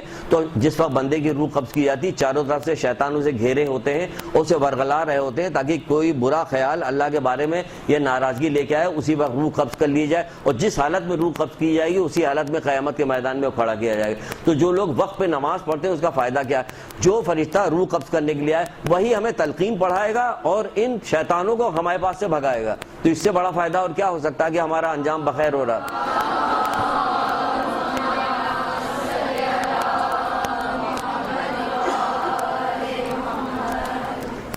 کتنا بڑا فائدہ ہمارا. تو اس طرح سے بہت سارے فائدے ایسے ملتے ہیں ہمیں بخل ہم سے ختم ہو رہا ہے کہ ہمارے پاس پیسہ تو ہے, ہمیں دینے میں, صدقہ نکالنے میں, کسی کی مدد کرنے میں بخل. آیت اللہ دست غیب کی ایک کتاب ہے اس میں لکھتے ہیں استعاذہ, اس کے اندر لکھتے ہیں جب بندہ جیب میں ہاتھ ڈالتا ہے کہ پیسہ نکال کے کسی تو 70 شیطان اس کے ہاتھ میں لپٹ جاتے ہیں تاکہ اسے یہ پیسہ نکالنے نہ دے, وہ کسی کی مدد کرنے کے لیے نہ دے. اور اگر کر دیتا ہے شیطان پھر بھی پیچھا نہیں چھوڑتا. شیطان کو معمولی چیز نہ سمجھیے, قرآن کو معنی مطالب کے ساتھ پڑھیے سمجھیے. تو کہا کہ بدترین دشمن پروردگار نے کہا یہ تمہارا بدترین دشمن ہے. آج تک بدترین دشمن ہم نے شیطان کو نہیں سمجھا, بھائی کو سمجھا, کبھی بہن کو سمجھا, کبھی خالہ کو سمجھا, موانی کو سمجھا, پڑوسی کو سمجھا, ان سب کو ہم نے بدترین دشمن سمجھا. کبھی شیطان کو بدترین دشمن نہیں سمجھا. اور اللہ کہہ رہا ہے یہ بدترین دشمن ہے تمہارا. تو کہتے ہیں 70 فرشتے اگر اتفاق سے دے دیا تو بھی پیچھا نہیں چھوڑتا, کوشش کرتا کہ کسی نہ کسی حوالے سے احسان جتا دے تاکہ وہ غارت ہو جائے. تو ہم پھر کیا کرتے ہیں, پھر ہم احسان جتاتے ہیں. ہم کو فلاں جگہ ملی تھی, سلام تک نہیں کیا, ہم ہی نے ان کے بچوں کی فیس دی تھی, ہم نے مدد کی تھی ان کی, یہ کیا. تبھی یہ کہتے ہیں بھائی تم نے مدد اللہ کے منہ پہ کی تھی, اللہ اس کا اجر دے گا, بس کافی. ہمیں اس کی طرف تو دیکھنا بھی نہیں کہ کہیں ایسا نہ ہو کہ ائمہ ہمارے دروازے کے پیچھے جو چھپ کے پیسے دیتے تھے, کسی کی مدد کرتے تھے, کہیں وہ احسان یا شرمندگی جو اس کی ہوگی وہ ہمیں دیکھنا نہ پڑے کہ وہ شرمندہ ہوگی. تو ہم یہ بھی نہیں چاہتے. وہ تو اتنی احتیاط کرتے تھے, ہم سے بتایا سیدھے ہاتھ سے دو تو الٹے ہاتھ کو خبر نہ ہونے پائے. ہماری تربیت یہ کی گئی کہ ہم یہ کرتے ہیں کہ احسان جتاتے ہیں. تو کیا ہمیں یہ سب توفیقات ہے, یہ ساری توفیقات کیسے ہوگی؟ جب ہم نیکی کریں گے تب توفیق ملے گی, جب ہم ان کی بات کو مانیں گے تب توفیق ملے گی. تو یہ سارے گناہ صبح, اب کہا جاتا ہے اللہ کے رسول کی حدیث نہیں کہ جس نے جمعے کے دن درود پڑھا اس کے 80 سال کے گناہ معاف ہو جائیں گے. جس نے جمعے کے دن درود پڑھا. تو آپ نے کہا سبحان اللہ, میں نے جمعے کے دن ایک درود کی تسبیح پڑھ لیں گے, 80 سال کی ہماری عمر ہی کیا ہے, نہیں ہوگی ہماری, تو پھر کیا ہوا, ہمارا اب کھل کے گناہ کرتے رہو. یہی ہوگا نا. اگر پورے مہینے آپ نے 4 جمعہ آ گیا, 5 جمعہ آیا, آپ نے پڑھ لیا, تو پھر دیکھیے کتنے 100 سال کے آپ کے گناہ معاف ہو گئے. اب کیا بھائی, ایک سیکنڈ پہ ہم سے کتنے گناہ ہوتے رہتے ہیں ہمیں پتہ بھی نہیں چلتا. ایک سیکنڈ پہ. کہا جاتا ہے کہ 1 ساعت کا عدل 60 سال کی عبادت سے افضل ہے جس میں رات بھر نمازیں پڑھی جائیں اور دن بھر روزہ رکھا جائے. اور 1 ساعت کا ظلم جو آدمی کرتا ہے تو اس کا کیا بنتا ہے کہ اس کا 70 سال کے گناہوں سے بدتر ہے. 70 سال کے 1 ساعت کا ظلم 70 سال کے گناہوں سے بدتر ہے. اب بتائیے آپ, تو پھر کیا ہوا 1 ساعت کا ظلم. یہاں کتنا ظلم ہوتا ہے, یہ غیبت ظلم نہیں ہے. جی جی جی جی, بلکہ یوں ہے, اس کو 1 ساعت کا عدل 70 سال کے عبادت سے افضل ہے. 70 سال کی عبادت سے. سمجھ نہیں بات کی, جس میں رات بھر نمازیں پڑھی جائیں اور دن بھر روزہ رکھا جائے. اور پھر کہتے ہیں کہ 1 ساعت کا ظلم وہ کیا ہوتا ہے, اللہ تعالیٰ کے نزدیک 60 برس کے گناہوں سے زیادہ بدتر ہے. اب یہ ظلم کیا ہے, ظلم کسے کہتے ہیں ہمارے نزدیک؟ ظلم کیا ہے؟ حقدار کا حق نہ دینا یہ ظلم نہیں ہے. کسی کی غیبت کر رہی تو ظلم نہیں, کسی کی توہین کر رہی تو ظلم نہیں, کسی کے معاملے میں کسی کے کام میں روڑے اٹکا رہی ہے ظلم نہیں ہے. یہ سارا ظلم ہے. تو کیا کر رہے یہ آپ کے, تو پھر کیا کیا جائے؟ تو آپ یہ کہیں گے نہیں ہم سے تو کوئی گناہ نہیں ہوتا ہے, دیکھیے کتنے گناہ ہو رہے ہیں. تو پھر یہ عدل کیسے کریں گے؟ اس کے کیا ہے, حضرت آدم سے لے کے رسول خدا صلی اللہ علیہ وآلہ وسلم پر.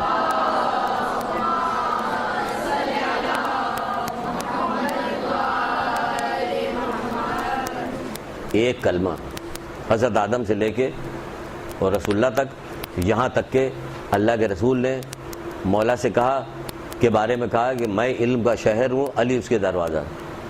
ٹھیک ہے، پھر ساتھ میں یہ بھی کہا میں حکمت کا شہر ہوں، علی اس کے دروازے. دونوں باتیں بتائی. اب جو حضرت آدم سے جو بات کہی گئی تھی وہ ہم مولا علی کے حوالے سے آپ کو بتانے جا رہے ہیں. جو حضرت آدم کے بارے میں کہی گئی تھی وہ مولا علی کے بارے میں، وہ مولا علی وہ علی بات بتا رہے ہیں. اور ساتھ میں یہ بھی کہہ رہے ہیں حکمت کے شہر، اور ساتھ میں یہ بھی کہہ رہے ہیں اپنے فرزند امام حسن علیہ السلام کو وصیت کرتے ہوئے فرماتے ہیں کہتے ہیں کہ کون سا حکمت آمیز کلام اس سے بہتر ہو سکتا ہے؟ کون سا حکمت آمیز کلام اس سے بہتر ہو سکتا ہے؟ کس سے بہتر؟ کون؟ جو حکمت کے شہر ہیں وہ کہہ رہے ہیں ایک جملے کو. یہ جملہ اگر آپ نے زندگی میں اپنے اختیار کر لیا تو بہت آسان ہو جائے گی زندگی میں برائیوں سے بچنے میں اور نیکی اختیار کرنے میں، بہت آسان ہوگا.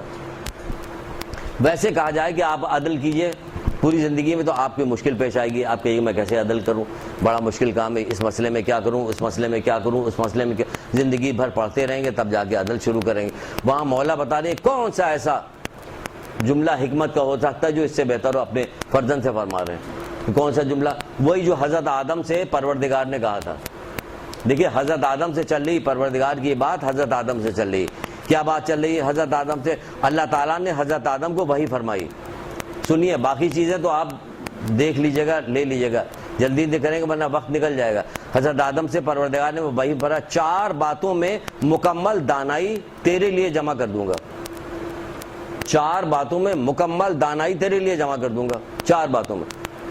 اس 4 باتوں میں چوتھی بات جو ہے وہی یہ والا جملہ ہے کہ جس کو حضرت علی کہتے ہیں کہ کون سا حکمت آمیز کلام اس سے بہتر ہو سکتا ہے.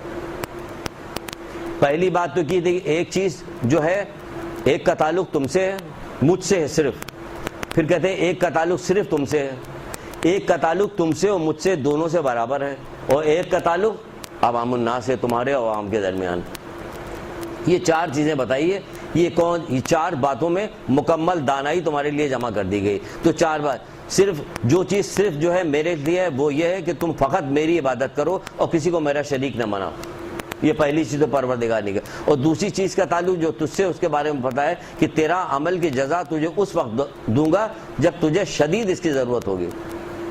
ہمیں ہر نیکی کے صلہ یہی چاہیے فوراً کہ تیرے عمل یعنی مسلسل آپ عمل کرتی رہیے، اس کے نتیجے کی ہر وقت فکر میں نہ رہیے. ورنہ سورہ ہود میں پروردگار نے کہا ہے قرآن میں جو اپنی نیکیوں کا صلہ اس دنیا میں چاہتا اللہ اس کو پورا صلہ دے گا اور اس کو ذرہ برابر نقصان نہیں ہوگا، مگر آخرت میں کل کیا کرایا آکارا تو اسے واصل جہنم کر دیا جائے گا. سورہ ہود آیت کا نشان 15-16 جا کے گھر پہ دیکھ لیجئے گا. تو ہمیں پورا نہیں چاہیے. وہ پروردگار کہہ رہا ہے کہ اور جو چیز تیرا عمل جو ہے وہ تجھے اس وقت دوں گا جب تجھے اس کی شدید ضرورت ہوگی. شدید ضرورت کب ہے؟ مرتے وقت ضرورت ہے، مرنے کے بعد ضرورت ہے، میدان قیامت میں ضرورت ہے، ہمیں آخرت میں ضرورت ہے. اس کی شدید ضرورت ہے کہ جہاں میدان قیامت میں صرف آگ ہی آگ ہوگی، کہیں کوئی سایہ نہ ہوگا. یہ ضرورت نہیں پیش آئے گی یہاں پہ جہاں آگ ہی آگ ہوگی، کوئی سایہ نہ ہوگا میدان قیامت میں. میدان قیامت میں لوگ اپنے ہی پسینے میں اپنی کان کی لو تک ڈوبے ہوئے ہوں گے. 70 اونٹ ان کو پئیں گے لیکن وہ ختم نہیں ہوگا پانی. تو اس پر ضرورت نہیں ہمیں. تو کیا کریں؟ کیا کیا جائے؟ کہ نا عمل کرو، علماء کے پاس جاؤ، زانو طے کرو یعنی علم حاصل کرو. جامع الاخبار کی یہ بھی روایت ہے کہ 70 اونٹ پئیں گے اور وہ ختم نہیں ہوگا. تو پھر کیا کریں؟ پوچھا گیا اللہ رسول کیا کیا جائے؟ کہ علماء کے پاس جا کے بیٹھو یعنی علم حاصل کرو، یہ سب ساری چیزیں سیکھو تاکہ تمہاری مشکلات نجات. یہ فضول وقتوں کو ضائع مت کرو اپنے ادھر ادھر. یہ تمہارا دل نہیں لگ رہا ہے تو کیا دل نہیں لگ رہا تو سمجھ جاؤ کہ اللہ تم سے نفرت کرتا ہے، تمہیں اپنا دشمن بنا چکا. پچھلی دفعہ بتایا کہ سمجھ جاؤ کہ اللہ تمہیں اپنا دشمن بنا چکا. تو دشمن بنا چکا تو لگی رہیے ٹی وی کے اوپر، گھنٹوں دیکھتی رہیے، گھنٹوں ٹیلی فون پہ باتیں کرتی رہی، گھنٹوں فضول باتیں کرتے رہی. تو ایک کا تعلق جس کا تعلق تجھ سے ہے وہ یہ ہے کہ تیرے عمل کی جزا تجھے اس وقت دوں گا جب تجھے اس کی شدید ضرورت ہوگی. اور وہ چیز جو تیرے اور میرے درمیان مشترک ہے وہ دعا مانگنا ہے. تمہارا کام دعا مانگنا، میرا کام قبول کرنا. ہم جو کام اللہ میاں کا وہ بھی ہم اپنے ذمہ لیتے ہیں. قبول کرنے ہو جانی چاہیے پوری دعا. اتنی دعا مانگ رہے پوری نہیں کر رہا کسی طرح سے.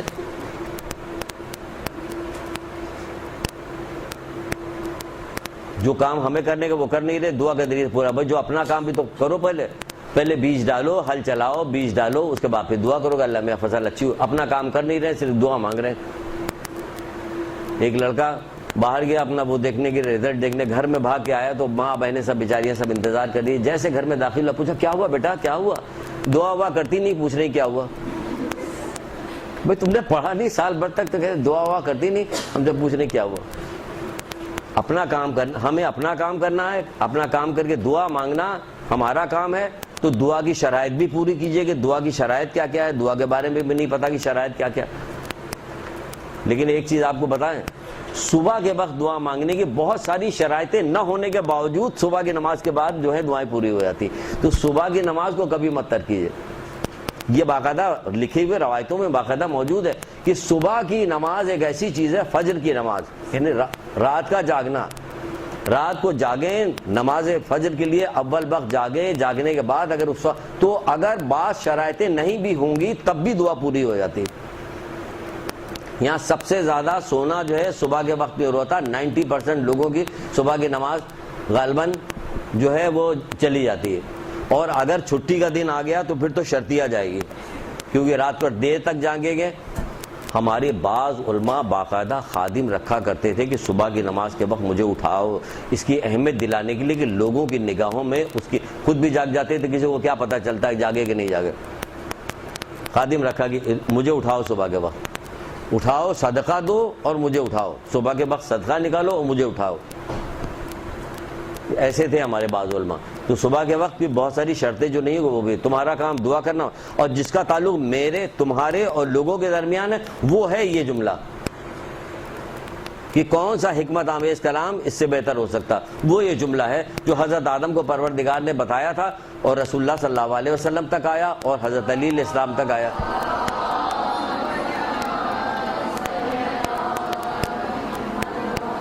اور وہ چلتا چلا جا رہا یہاں تک کہ انہوں نے امام حسن اسلام کو وصیت کی, اور نہ جانے کتنی وہ کلمہ کیا وہ سن لیجئے. پھر وہ چیز جس کا تعلق تجھ سے ہے اور باقی مخلوق سے ہے وہ یہ کہ لوگوں کے لیے وہی کچھ پسند کرو جو اپنے لیے پسند کرتے ہو. لوگوں کے لیے وہی کچھ پسند کرو جو اپنے لیے پسند کرتے ہو.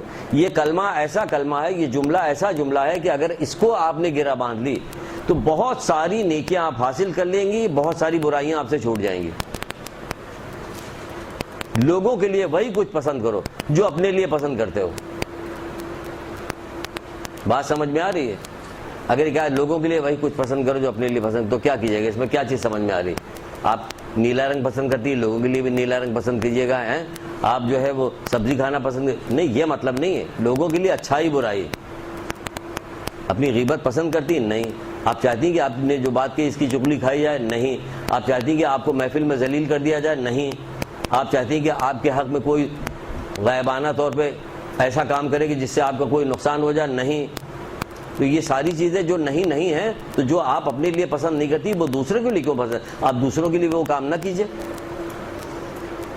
تو یہ 70 سال کے 60 سال کے گناہوں سے بدتر بتایا گیا تھا. اس میں بھی رسول اللہ نے کہا تھا کہ جو شخص کیا کام کرے, جو چیز تم اپنے لیے پسند کرتے ہو یہی اپنے بھائی کے لیے پسند کرو, تم مکمل عادل ہو جاؤ گے, پورے مکمل عادل ہو جاؤ گے. یہاں بھی عدل والے باب میں بھی یہ بات بتائی گئی کہ عادل بننا چاہتے ہو, ظلم نہیں کرنا چاہتے ہو, عدل کرنا چاہتے ہو, تو کیا کرو کہ جو چیز تم اپنے لیے پسند کرتے ہو یہی اپنے بھائی کے لیے پسند کرو.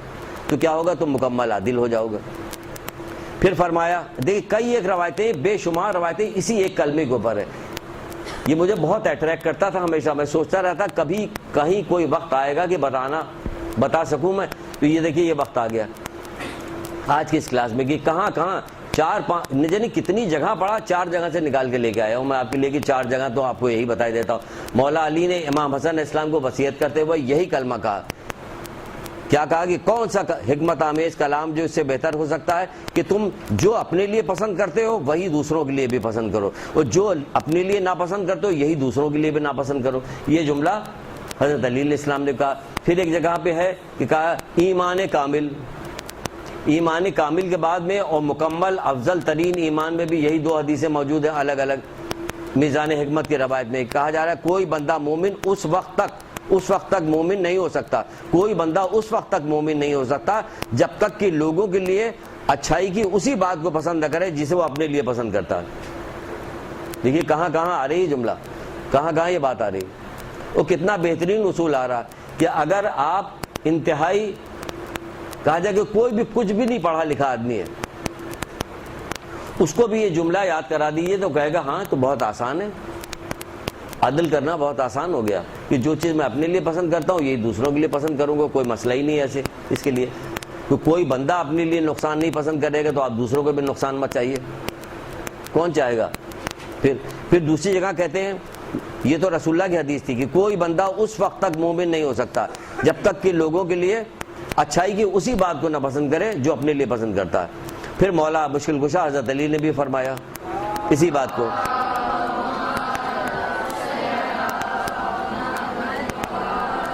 یعنی کہ ایمان اس وقت تک کامل نہیں ہو سکتا، مولا کہہ رہے ہیں کسی بندے کا ایمان اس وقت تک کامل نہیں ہو سکتا جب تک کہ وہ اپنے بھائی کے لیے بھی وہی چیز پسند نہ کرے جو اپنے لیے پسند کرتا ہے۔ یعنی کہ جی میں آتا ہے کہ یہ تسبیح سب کو رٹوائے کہ سب لوگ یہ تسبیح رٹو کہ جو اپنے لیے پسند کرتے ہو یہی اپنے بھائی کے لیے پسند کرو، جو اپنے لیے ناپسند کرتے ہو یہی اس کے لیے بھی ناپسند کرو۔ تو پھر کیا ہوگا؟ معاشرے سے دیکھیے کتنی برائیاں خود بخود ختم ہو جائیں گی صرف اسی ایک کلمے سے۔ تبھی تو اتنی حکمت آمیز کلمہ جو مولا نے وصیت کرتے، تبھی تو اتنا حکمت آمیز کلمہ جو حضرت آدم سے بات کہی گئی، یہ حضرت آدم والی جو آپ کو حدیث سنائی یہ حدیث الشیعہ سے سنائی ہے، یہ چھٹے امام کی روایت ہے، چھٹے امام نے یہ والی حدیث جو ہے پوری جو ہے حدیث الشیعہ میں یہ والی موجود ہے جس میں یہ بات بتائی گئی۔ تو اس میں آخری کلمہ کیا ہے؟ وہ یہی کلمہ آخری ہے۔ تو دیکھیے کتنا قیمتی یہ آخری کلمہ ہے کہ یہ حضرت آدم سے چل رہا ہے اور آخری تک جا رہا، آج تک چلتا چلا آیا کہ جو چیز اپنے لیے پسند کرتے ہو یہی چیز اپنے بھائی کے لیے جو چیز اپنے لیے ناپسند کرتے ہو یہی اپنے بھائی کے لیے ناپسند کرو۔ تو اگر اس پہ کاربند آپ ہو جائیے تو کتنے گناہ آپ سے چھوٹ جائیں گے؟ بے شمار گناہ آپ سے چھوٹ جائیں گے، کوئی بھی گناہ آپ سے نہیں ہونے پائے گا۔ اور پھر اللہ تعالیٰ کی اس سے راضی بھی رہیے گا کہ اللہ تعالیٰ نے آپ کو یہ بات بتائی، آپ راضی نہیں آتے ہو، راضی نہیں، کیا کریں؟ ہمارے ساتھ ہمارے رشتہ دار بہت تنگ کر رہے ہیں، ہم کو بہت تنگ کر رہے ہیں، ہم کو بہت تنگ کر رہے ہیں۔ بھائی آپ کے رشتہ دار تنگ کر رہے ہیں تو آپ کیا کیجئے؟ رشتہ داری کی تنگ کرنا، رشتہ دار تنگ کر رہے ہیں تو آپ رشتہ داری چھوڑ دیجیے گا۔ رشتہ داری ہماری نہیں ہے، ہم نے نہیں رشتہ دار بنایا ہے، رشتہ دار اللہ نے بنایا۔ دوست آپ بناتی ہیں، یہ یاد رکھیے کہ دوستی آپ خود کرتی ہیں، رشتہ داری اللہ تعالیٰ قائم کرتا ہے، اور رشتہ داری جو اللہ تعالیٰ قائم کرتا ہے تو اس کو قطع کرنے کو منع کر رہا ہے۔ عمر گھٹ جائے گی، روزی چاہتی ہیں آپ کی روزی بڑھ جائے تو رشتہ داروں کے ساتھ حسن سلوک کیجیے، آپ چاہتی ہیں کہ آپ کی عمر بڑھ جائے تو رشتہ داروں کے ساتھ حسن سلوک کیجیے۔ تو یہاں رشتہ داروں کے ساتھ حسن، آپ دیکھیں کہ لوگوں کی عمریں گھٹتی جائے، لاکھ آپ شریف بنے رہیے تو آپ کے شریف بننے سے کچھ تھوڑی ہوتا ہے کہ ہم بظاہر بہت شریف بنے ہیں، ہماری بڑی عزت ہوتی ہے، ہمیں بہت لوگ جو ہے وہ کرتے ہیں، لیکن اندر اندر اپنا جائزہ لو کہ کر کیا رہے ہو، رشتہ داروں کے ساتھ حسن سلوک کر رہے ہو کہ نہیں کر رہے ہو، ورنہ تمہاری عمر گھٹ جائے گی۔ اب کتنا بھی پیسہ خرچ کرو گے تمہاری کلمہ، کون سا کلمہ پڑھا جائے جو ہماری عمر بڑھے؟ تو ہم نے آپ سے بتایا تھا کچھ عملی ذکر ہے، رشتہ داروں کے ساتھ حسن سلوک کیجیے گا تو آپ کی عمر بڑھ جائے گی، رشتہ داروں کے ساتھ حسن سلوک کی جائے گا تو آپ کی کیا ہوگی؟ رزق میں اضافہ ہو جائے گا۔ لیکن کیا کوئی سلوک آیا، ایک آدمی اللہ کے رسول کے پاس آیا تو کہنے لگا اللہ کے رسول ہمارے رشتہ دار ہیں، ہم ان کے ساتھ حسن سلوک کرتے ہیں، وہ ہمارے ساتھ مسلسل تنگ کرتے رہتے ہیں، مسلسل تنگ کرتے ہیں، مسلسل ہمیں پریشان، اب ہم نے طے کیا کہ انہیں چھوڑ دیں گے۔ ظاہر تبھی چھوڑتا آدمی رشتہ داروں کو جب وہ نیکی کر رہا، وہ اسے تنگ کر رہے وہ کہہ رہا میں مسلسل ان کے ساتھ نیکی کرتا ہوں، وہ مسلسل ہمیں تنگ کرتے ہمارے ساتھ، اب ہم نے طے کیا کہ انہیں چھوڑ دیں گے۔ تو اللہ کے رسول کو کیا کہنا چاہیے؟ کہنے لگے پھر اللہ تم سب کو چھوڑ دے گا، یہ نہیں کہا کہ اللہ اس کو چھوڑ دے گا، اللہ تم سب کو چھوڑ دے گا۔ تو کہنا ہے اللہ کے رسول پھر میں کیا کروں؟ کہا نہیں، وہ تم سے تعلق توڑتے تم ان سے جوڑو، وہ تمہارے ساتھ زیادتی کرتے تم انہیں معاف کرو، وہ تم سے روکتے ہیں تم انہیں عطا کرو، پھر اللہ تعالیٰ اس کے مقابلے میں تمہارا پشت پناہ بن جائے گا۔ کیا سمجھے؟ پھر اللہ تعالیٰ اس کے مقابلے میں تمہارا پشت پناہ بن جائے گا، یعنی جس کا پشت پناہ اللہ بن جائے پھر اس کو کسی چیز کی پرواہ ہوگی؟ نہیں ہوگی اس کو کسی چیز کی۔ تو ہمیں اپنا کام کرنا چاہیے کہ ہمیں کام کیا کرنا چاہیے اپنا، جو ہمیں اتنا فائدہ اس میں بتایا گیا ہے اس کی چیز میں کہ آپ دیکھیے کہ کتنی چیزیں، کتنی روایتیں اس کے بعد۔ اگر اچھا بعض چیزیں ایسی بھی ہیں کہ اگر ہمیں چاہیے کہ ہمیں حساب آسان چاہیے، ہم کو ہم چاہتے ہیں کہ ہمارا حساب کتاب آخرت میں آسان ہو جائے، ہم چاہتے ہیں کہ ہم گناہوں سے بچے رہیں، ہم چاہتے ہیں کہ ہمارا ہاتھ سخی ہو جائے، ہم چاہتے ہیں کہ ہمارے اعمال پاک ہو جائے، ہماری عمر زیادہ ہو جائے، شہر آباد ہے، موت کی سکرات کی سختی سے ہم بچے رہیں، نفس کو پاک کر دے، اخلاق ہمارا اچھا ہو جائے، بلائیں ہم سے دور ہو جائے، رزق ہمارے زیادہ ہو جائے، دنیا کی بقا اور آخرت میں بھی بہتری کے سبب بن جائے، تو کوئی ایک ایسا کلمہ ہم آپ کو بتائیں گے کہ جس سے یہ تمام چیزیں حاصل ہوں گی. ایک ایسا کلمہ جس سے تمام چیزیں حاصل ہوں گی، اور ہم اپنی طرف سے بتائیں گے نہیں. یہ جو کچھ بتایا گیا ہے سب حدیثوں میں بتایا گیا، تو حدیثوں کے ذریعے سے بتایا جائے گا یہ ساری چیزیں. وہ کیا چیز ہے؟ رشتہ داروں کے ساتھ حسن سلوک. حیرت میں پڑ گئے ہیں، ہم تو سمجھ رہے پتہ نہیں کیا بتانے والے ہیں، رشتہ داروں کے ساتھ حسن سلوک. آ گئے بھائی رشتہ دار، پھر آ گئے بھائی، تبھی تو پتہ چلے گا، تبھی تو امتحان ہوگا. مولا کا قول ہے کہ مولا نے کہا کہ اگر پروردگار چاہتا تو ان جو آدم کی مٹی جو گوندھی جا رہی تھی انتہائی خوشبودار ہوتی، اس کے اندر سے نور نکل رہا ہوتا. نہیں چاہتا، آدمی نہیں کرتا، پروردگار نہیں کر سکتا. کیوں ایسی مٹی کو اس نے رکھا جو اتنی بدبو ہوتی تھی کہ فرشتے ناک پر ہاتھ رکھتے ہوئے ادھر سے گزر رہے ہوتے تھے، اتنی بدبو اس میں سے اٹھ رہی ہوتی تھی. اللہ چاہتا تو اس کو خوشبودار بنا دیتا، اللہ چاہتا تو اس کے اندر سے بہت خوشبو نکل رہی تو نور نکل رہا تھا. پھر فرماتے ہیں پھر فرشتوں کا امتحان کہاں رہ جاتا، فرشتوں کے امتحان کہاں رہ جاتا. اس میں تو خوشبو نکل رہی، سب کچھ آ رہی، تب پھر تو سجدہ کرنے میں انہیں آسانی ہو جاتی. اس خوشبو کی وجہ سے، اس نور کی وجہ سے، اس اٹریکشن کی وجہ سے سجدہ کر لیتا. آپ دیکھتے نہیں خوشبو، نور، یہ جو صورت ہمیں پسند آتا تھی، نہ ہم ہندو دیکھتے، نہ مسلمان دیکھتے، نہ کچھ اللہ کو دیکھتے، نہ رسول کو دیکھتے، اسی کے پیچھے پیچھے بھاگنے لگتے ہیں. نہیں بھاگنے لگتے، چاہے والدہ کتنا منع کرے، والد منع کرے، چاہے کتنا نقصان ہو رہا، ہم کسی نقصان کے پیچھے پیچھے جانے لگتے. پھر جب گڑھے میں جا کے گر جاتے تب سکون ملتا ہمیں. جب سارا نقصان ہو جاتا تب ہم پچھتاتے ہیں بیٹھ کے. تو ہم اس پر نہیں جاتے، ہمیں حکم پروردگار دیکھنا کہ اس کا حکم کیا ہے.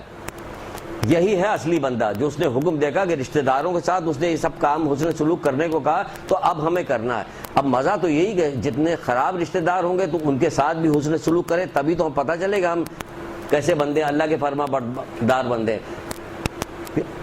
ہر وقت 24 گھنٹہ آپ رشتہ داروں کے اندر اس طرح سے بھائی رشتہ داری کے ہے نا، دوستی تو ہے نہیں، کیونکہ مولا کہتے ہیں کہ ہر شخص اپنے مثل کی طرف جھکتا ہے، جو جیسا دوست بناتا اپنے مثل. جبکہ دوستی کے بارے میں بھی 1000 کے قریب روایتیں ہیں کہ کس کو دوست بنائے کس کو دوست نہ بنائے. یہ سمجھ لیے، یہ آزاد نہیں چھوڑا گیا ہمیں کہ جس کو جی چاہے دوست بنا لیا.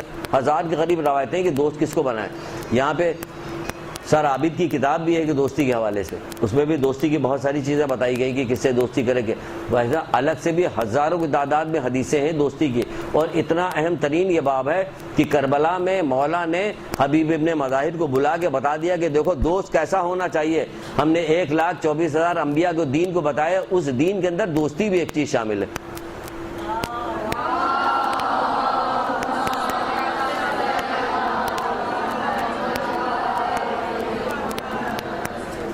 جیسا ثواب رکھا گیا ہے. آپ نے پچھلی دفعہ ایک روایت سنائی تھی، یاد ہے آپ کو؟ آ رہی جو یہ دوستی کی بات بتائی پچھلی دفعہ کی، کوئی روایت یاد آ رہی پچھلے کلاس کی؟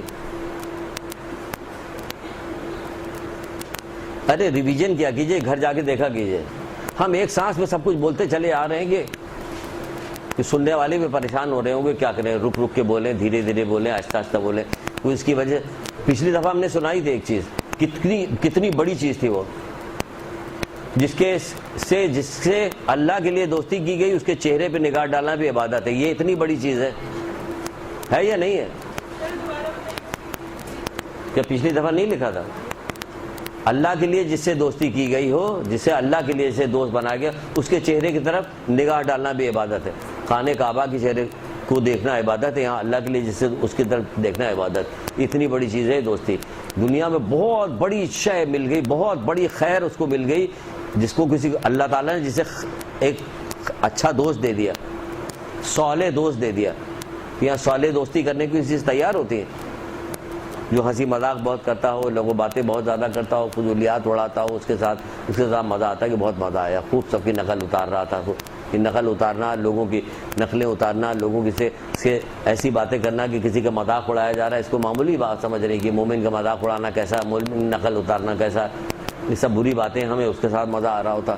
بڑا اچھا گانا گاتا ہے, بہت اچھے چٹکلے سناتا ہے, بڑے اچھے اچھے ہر دفعہ نئے نئے لطیفے لے کے آتا ہے. کبھی غور بھی تو کیا کرو یہ لطیفے ہمیں کس طرف لے جا رہے ہیں.